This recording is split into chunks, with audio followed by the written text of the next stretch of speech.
It is now my pleasure to introduce my colleague and friend, Dr. Kate Stevens.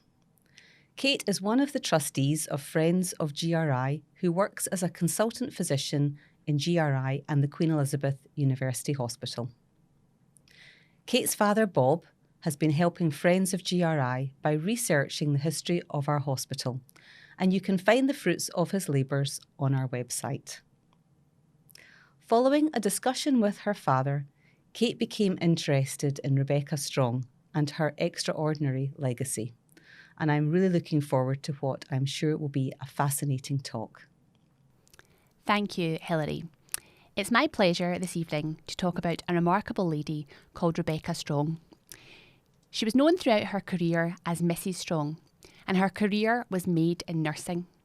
She was the first and highly significant matron of Glasgow Royal Infirmary, and in her long life she achieved extraordinary things for the nursing profession, building upon the beliefs and teachings of her mentor, Florence Nightingale.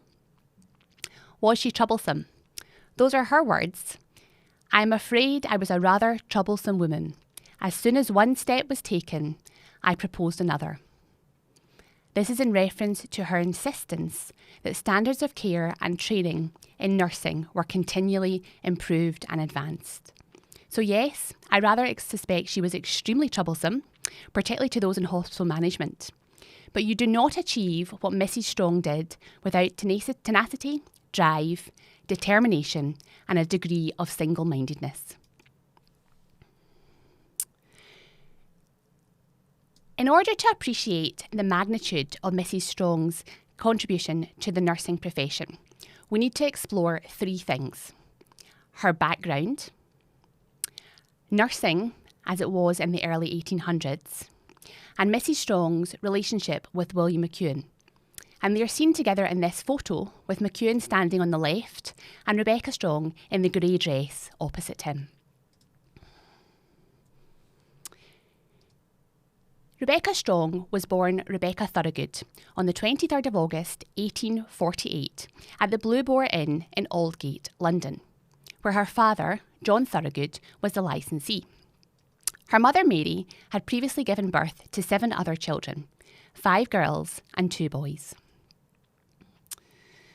The Blue Boar was a busy coaching inn, and it was the hub for travel between London and various destinations in Essex. Coach travel, however, was becoming under threat with the growth of rail travel, and in the census of 1851, we find the Thorogood family living in Broxburn, Hertfordshire. John by this time was 65 and may have taken over another inn, of which there were a number in Broxburn, or he may have been seeking retirement.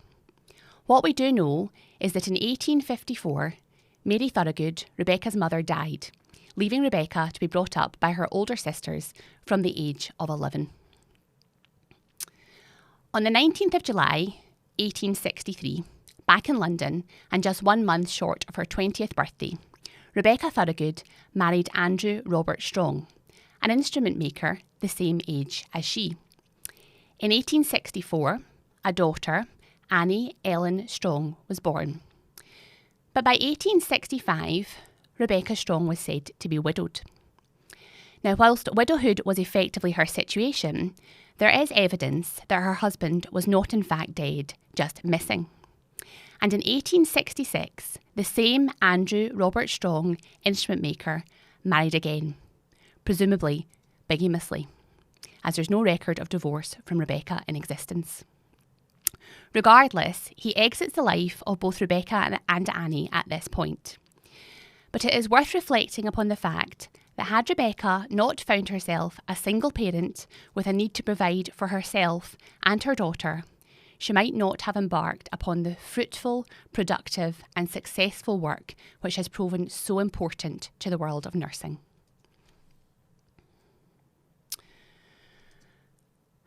Nursing in the early 1800s was regarded as little more than poorly paid drudgery, and those who were employed as nurses were considered to be life's also-rans. Unemployed domestic servants, so-called fallen women, and those with drink problems took up nursing because they were unable to do anything else. Society was cruelly judgmental, and it was considered most unladylike to submit oneself to cleaning up after sick people, particularly if those sick people were men. Nurses scrubbed floors and undertook domestic tasks. This is Sarah Gamp from Dickens' Martin Chuzzlewit, and she is considered to be a stereotype of Victorian-era nurses. Dissolute, drunk, sloppy, incompetent, untrained, and a thief. Nurses often stole from patients, particularly their food and their gin. Nurses might be tipped by patients, or on occasion bribed, with threepence for a drop of gin. The night nurses, or the night watch, were the worst, and would often be found drunk and incapable, or asleep in cupboards, or both. This is very foreign to us today, and it is easy to judge, but it is very important to remember that these women cannot speak for themselves, because they were in the main illiterate, and so they leave no records of their own. Depictions of these nurses come from the perspectives of those who worked with them, as well as the complaints from patients. However, what it does do is give us some context as to what nursing was or was not at this time. This is the pre-Nightingale, pre-Strong era.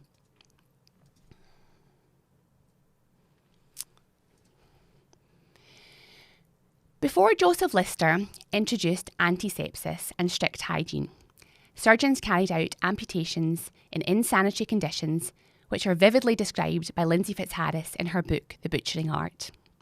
Patients invariably died sooner or later from sepsis. Whilst Lister was working exhaustively on his antisepsis theories, Florence Nightingale had embarked upon her aim to establish a training school for nurses. And in 1860, the Nightingale Training School for Nurses at St Thomas's Hospital in London was established. This was a major step towards the ultimate development of the profession. And Miss Nightingale, coming from a wealthy and privileged background, by her very presence, now gave nursing a respectability which it had previously lacked. By the mid-1860s, her school was well established, and in 1867, at the age of 24, Rebecca Strong enrolled as a student, or a probationer as they were then called. Her daughter, Annie Ellen, was left in the care of Rebecca's two sisters, Emma and Annie Sr. In her later years, Mrs. Strong wrote a short book entitled Reminiscences, and in it she says of her time at St Thomas's. Each probationer had a cubicle for sleeping. A common dining room with a neatly appointed table was also provided. At least that is what I found when I entered the Nightingale School in 1867. She went on, "Very little was expected of us, as progress was slow in regard to organised teaching. Kindness, watchfulness, cleanliness, and guarding against bed sores were well ingrained." Of the academic side of teaching, she recalls, "A few stray lectures were given. One I remember especially. I think it was on the chemistry of life or some such title. It caused me to get a book on the subject, which I found most useful." The motivation to self-help was instinctive to Rebecca Strong, and throughout the rest of her long career, she encouraged young nurses to read and learn in all subjects. She also emphasised in Reminiscences that the probationers at the Nightingale School did not scrub floors nor undertake sundry domestic chores. The whole time on duty was devoted to patient care. Those entering the Nightingale School signed on for 6 years, and after the first year, they were sent to other hospitals to work and continue learning on the job. In 1868, Rebecca Strong was sent to the new hospital at Winchester, where she volunteered for night duty, and I quote, "because I liked novelty." In 1871, she was sent to the Royal Victoria Military Hospital at Netley, near Southampton. This magnificent-looking building was not functioning well, and Florence Nightingale was asked by the War Office to oversee a complete reorganisation of the operations at Netley. Miss Nightingale observed rather shrewdly that the construction had been undertaken to satisfy the architect's vanity and without thought of the practical needs of a hospital. You can see very clearly that Netley looks more like a palace than a hospital. Florence Nightingale agreed to undertake the task of reorganisation despite being unwell and bedridden. Rebecca Strong and 5 other nurses of whom Miss Nightingale had a high opinion were all separately interviewed at her bedside and were exhorted to work at Netley with high ideals. In 1872, Mrs. Strong returned to Winchester as a ward sister. During this period, Rebecca's daughter, Annie Ellen, continued to live with 2 of Rebecca's sisters in London.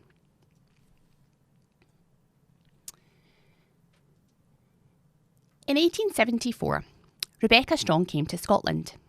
It seems a bold step for a single parent who'd only lived in London and the south. But in reminiscences, she makes reference to contacts in Dundee, possibly from her time at St Thomas's, and she applied, along with 13 others, for the new post of matron at Dundee Royal Infirmary.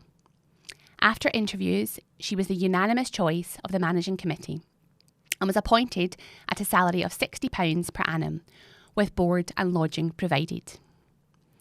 We believe that Annie Ellen moved to Scotland with her mother.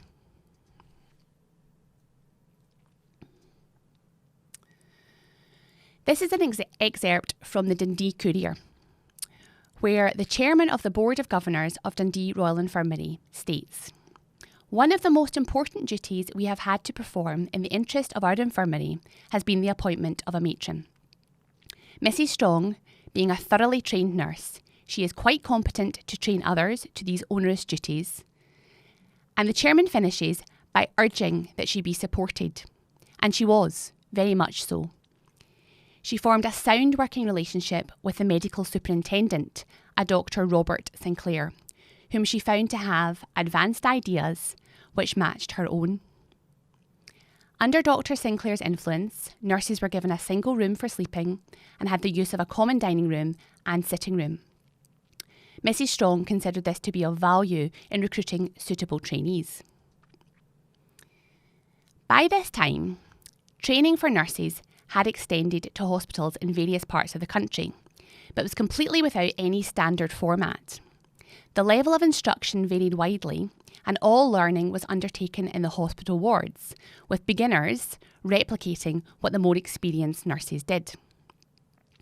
For some time, Rebecca Strong had been considering the unsatisfactory nature of this, and whilst applying her personal energies in providing instruction, she had begun to conceive the ideas for the formal, uniform training of nurses, for which she would eventually create and the rest of the world would adopt. Rebecca remained at Dundee Royal Infirmary for 5 years. In 1879, however, it was intimated that Glasgow Royal Infirmary was looking to appoint a matron, and Rebecca Strong applied for the job. Unsurprisingly, because her reputation for effort and efficiency preceded her, she was appointed. She came to the GRI in 1879, and she says, "The larger work attracted me, but I was not prepared for the backward condition of things. However, on the matter being placed before the managers, they saw the necessity of moving on and very quickly devised means for giving better arrangements all round for the betterment of the nursing staff. These betterments meant significantly improving working conditions and making nursing a profession, with appropriate pay, improved working hours, and an increase in the number of nurses. One of Rebecca Strong's first changes was very simple: the purchase of new uniforms and clean aprons for staff. Glasgow had grown rapidly in the 19th century, and with the rapid increase in population, hospitals struggled to keep up. And when Rebecca Strong started as matron, it was recognised that an expansion of what was already Glasgow's largest hospital would be necessary.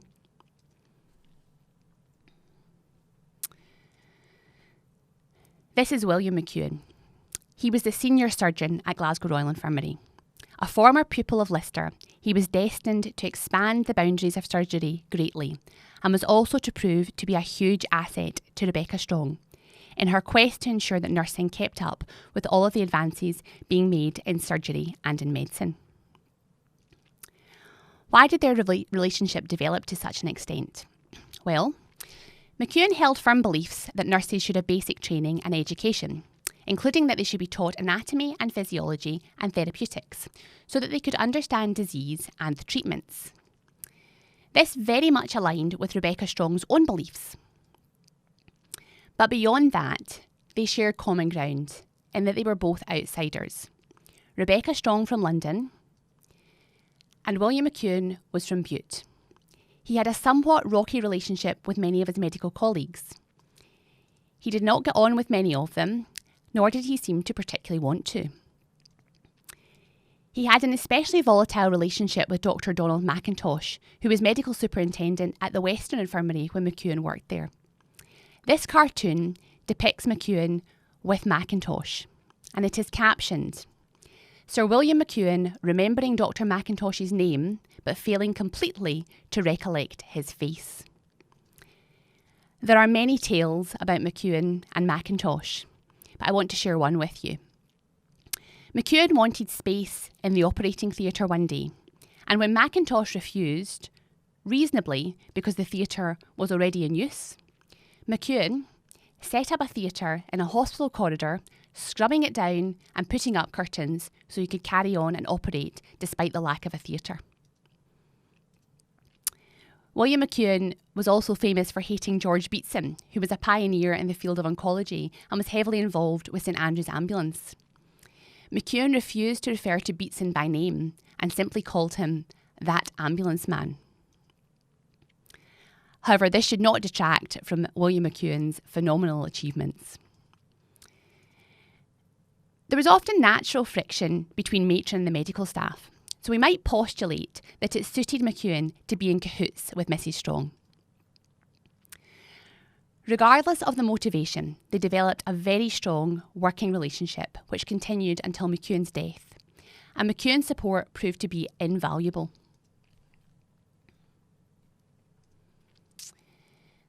The Royal College of Physicians and Surgeons in Glasgow holds correspondence between Mr. McEwen and Mrs. Strong. And this correspondence highlights that they were allies, as well as the professional and respectful nature of their relationship. This letter is a good example. It is from Mrs. Strong in reference to nurses on night duty not getting out enough, i.e. not having a break, in Mr. McEwen's ward. She says, "They have made no complaint, but I noticed they appeared a good deal fatigued. If at any time I ask if they are going out regularly, I invariably receive some such answers as this. Well, you see, it is difficult. Mr. McEwen's visit is generally a long one. If we ask to do so, we are afraid he will think we have no interest in his work." Mrs. Strong goes on to say, "They have to be alert the whole night. 12 consecutive hours of this is very fatiguing. I speak from experience. It is a hard, fast rule that no nurse goes out on receiving day excepting by special permission. If you can see your way to relieve them a little more on the other 4 days, I think it will benefit them very much. I have not mentioned the matter to Dr. Potts. I know he is just a wee bit sensitive about my having a say in ward matters. If you do anything, please let it be in your own way and at your own time." So I want to draw your attention to a few points. First of all, Rebecca Strong's concern for her nurses and their well-being is very evident here. Her nurses are clearly keen to show their enthusiasm and interest in McEwen's work, which is very different from the nursing I described in the earlier part of the 1800s. Mrs. Strong's relationship with McEwen was clearly such that she could highlight these concerns and be confident, I think, that he would act. There is a sense that other members of management and medical staff did not approve of Mrs. Strong's interference, which supports the notion that there was often friction between matron and others. And finally, Mrs. Strong may have been from London, but she adopted the Scottish wee bit sensitive very quickly. In 1880, McEwen initiated a training programme for nurses under the eye of Mrs. Strong, focusing on sterilisation. Training for nurses, however, continued to be delivered locally, with each hospital running a curriculum according to its own inclinations. By 1885, Rebecca Strong had succeeded in expanding the number of nurses and oversaw what she believed to be the principal elements of their training. There were many hurdles and frustrations along the way, and Rebecca Strong, in fact, put her resignation in 1882-1883, but after counsel with William McEwen, she retracted it, and this was accepted. I think this speaks volumes for the degree to which she was valued, and whilst there may have been some resistance to her changes, there was appreciation for what she was seeking to achieve. She was persistent, she was determined and persuasive. You heard part of this quote at the beginning, but I repeat it because it sums Mrs. Strong up well. I am afraid I was rather a troublesome woman. She would later state, as soon as one step was taken, I proposed another. This went on for a few years until it came to my asking for a home for nurses. This was too much, and I was told quite plainly that I had gone too far. And as I knew that the work could not be completed without it, I resigned. The resignation was accepted, and she left to set up a private nursing home in Glasgow in 1885. During this time, however, the most fruitful thoughts and preparations were devised, in collaboration with McEwen, for a formal, standard training scheme for nurses. McEwen's commitment was undoubted. In January 1891, he gave an address at Glasgow Royal Infirmary on the subject of nurses and nursing, in which he made it clear that he believed in the development of a profession, with an emphasis on the recruitment of intelligent, able women who would see in nursing a career. In 1886, Rebecca's daughter, Annie Ellen, married an Austrian engineer named Adolf Geyer, who became a pastor at the Lutheran Church in Glasgow and was also a photographer and etcher. They would have 5 children, 3 of whom entered the medical profession. Adolf Jr. and Westall both qualified as surgeons at Glasgow University, and Annie Jr. became a nurse. This etching for the 225th birthday celebrations of Glasgow Royal Infirmary is by Rebecca Strong's son-in-law, Adolf Geyer, and hangs in the Royal Infirmary today.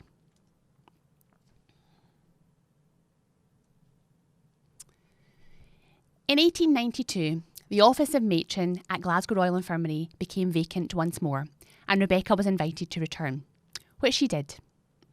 And then began the happiest time of my life, everybody helpful and enthusiastic. While she had been away, a nurses' home had been built adjacent to Glasgow Royal Infirmary. You can see it depicted in this photo. The red arrows indicate the infamous chicken run, which is seen in the top corner. A glass corridor between the nurses' home and the hospital, and it was said that matron would watch for the nurses returning home late or in the company of men from her flat above.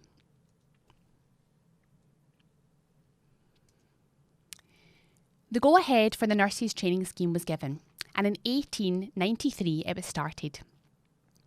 Mrs. Strong said of the existing training arrangements, all carried out in the wards and leaving the probationers to undertake theoretical study in their own time.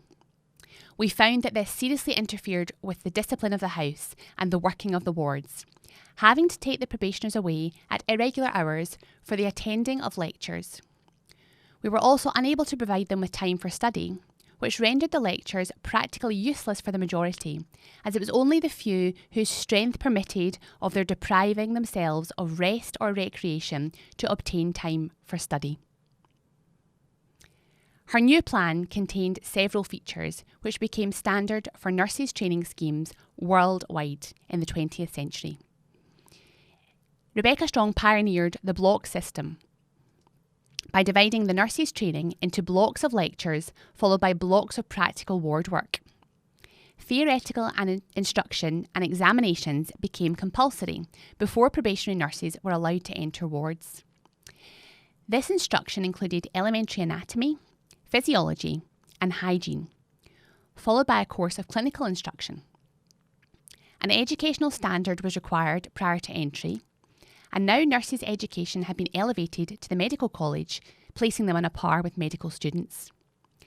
The preliminary training school course lasted 3 months and was made possible by an arrangement with the St Mungo's Medical College, which was later absorbed into the Glasgow University Medical Faculty. The pupils paid fees for the course and paid for their own board and lodgings, which Florence Nightingale thought a mistake, but Rebecca Strong believed that a payment elicited better likelihood of commitment. The course was divided into 2 parts.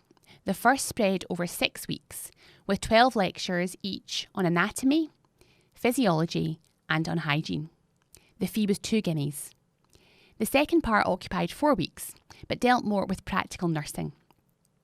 There were 17 lectures and demonstrations on surgical cases and 13 similar lessons on medical cases. These were supplemented by 10 lessons on practical nursing and 10 more on cookery. All of these undertaken by Mrs. Rebecca Strong herself. The fee for the second part was 3 guineas. At the end of each course, there was an examination, and a candidate who did poorly was unlikely to proceed to further training. The scheme was first put into operation in January 1893 and proved a success. Speaking on the subject in 1895, Rebecca Strong said, "We have made a departure from the old path. Whether better remains to be proved. We do not depreciate the work of the past. It served its time, and without the labours of our predecessors, we should not stand where we do today. Life should be growth or progress." The new scheme was adopted elsewhere, slowly at first, but over the next 20 years it was generally adopted everywhere. Rebecca Strong was well ahead of her time with her concepts of nursing education. She believed that uniformity of education and examination should determine the suitability of individuals for the work of nursing. Strong and McEwen, who frequently had words, nevertheless greatly respected each other, and each paid tribute to the contribution of the other in what was a rare collaboration.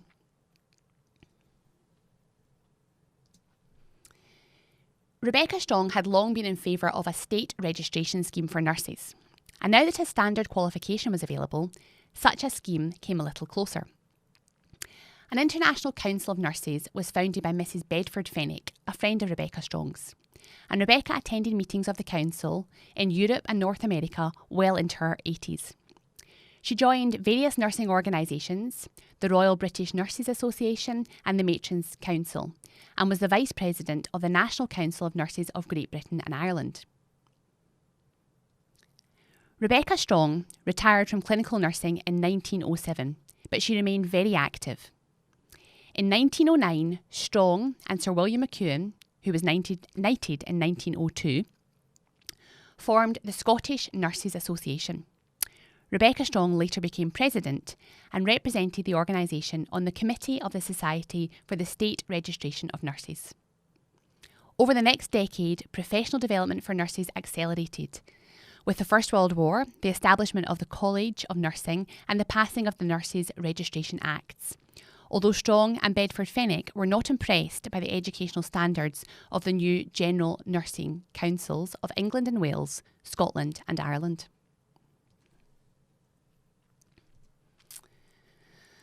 In her retirement, Rebecca Strong kept busy. She attempted to climb the Matterhorn, but did not succeed. She did not attempt and fail. She was called away for reasons that are unclear. She met Mussolini and did not think much of him because he showed up late for a soiree and was very abrupt. Mrs. Strong formed the Scottish Nurses Club in Glasgow and the Glasgow Royal Infirmary Nurses League, and she hosted and attended many meetings and events, including this nurses' reunion dinner held at the Trades House in Glasgow in 1923. She travelled and attended conferences at Buffalo in 1901, Helsingfors in 1925, and even Montreal in 1929 when she was almost 90. She spoke about her career and offered her advice for the future. She was modest and declined the honour of having originated the training scheme for nurses, instead saying that the credit belonged to the medical staff. I sincerely hope I've shown you that that is not true, and Mrs. Rebecca Strong deserves every credit for her instrumental role. In 1938, she was awarded the OBE for services to nursing. And this is the last picture of Mrs. Strong at Glasgow Royal Infirmary in January 1939. She's on the left alongside Miss Marshall, the then superintendent of the nurses' home, and Miss Husband, the then matron of GRI. Rebecca Strong was described in the British Journal of Nursing as the doyenne of Scottish nursing. But as we have seen, her influence has spread worldwide. From her earliest days with Florence Nightingale, she developed a vision for nurses and nursing. In the Royal Infirmary today, a bronze plaque of Rebecca Strong fittingly sits adjacent to a statue of Florence Nightingale. Mrs. Strong featured in a book by Zachary Cope, published in the early 1960s and entitled 6 Disciples of Florence Nightingale. Cope's ending tribute to her is resounding. She died on 24th April 1944, having lived to see the achievement of most of the objects for which she had striven. The registration of nurses, the formation of a central coordinating body, the General Nursing Council, the general establishment of preliminary training schools, and the formation of an excellent curriculum of education. Few persons thus see their ideals realised. The picture in the centre here is Rebecca on her 100th birthday. She died just short of her 101st birthday in Cheshire, where she'd gone to live with a great-nephew who was a doctor after her home in Clydebank was bombed during the Blitz. On the right, you see a dedication to her, which hangs in Glasgow Royal Infirmary, not far from her son-in-law's etching in the medical block. Mrs. Rebecca Strong. Troublesome, perhaps, but definitely remarkable. Now this is my last slide, but we have a very nice ending, so please bear with me for a few seconds longer. All of the people on this slide deserve acknowledgement for their input, but I particularly want to thank Bob Stevens, my father, because much of the research in this presentation is his, and the Medical Illustration Department at Glasgow Royal Infirmary, who work tirelessly behind the scenes to make events such as Women's Week possible, and often they do not get the public recognition that they deserve. So to finish, the Herald published an article about our last event, Lister Week, and David Geyer, Rebecca Strong's great-grandson, who is 92 years old, saw that article and contacted us via the Herald. David remembers his great-grandmother very well, and so I leave you now with Rebecca Strong's great-grandson, David Geyer, sharing his memories of her.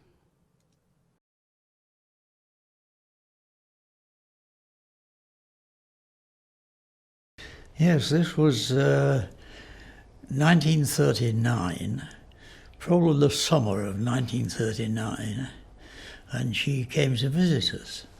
And we went to the station to meet her, and you can imagine a station platform mid-morning. I mean, everybody would be in working clothes, there wouldn't be anything of any great interest. And then out of the carriage comes Rebecca Strong, dressed very like that, if not exactly like that. And she strode down towards us, not hobbled along a step at a time, she strode down like somebody 20 years younger. And that's how we met. And it was quite an occasion.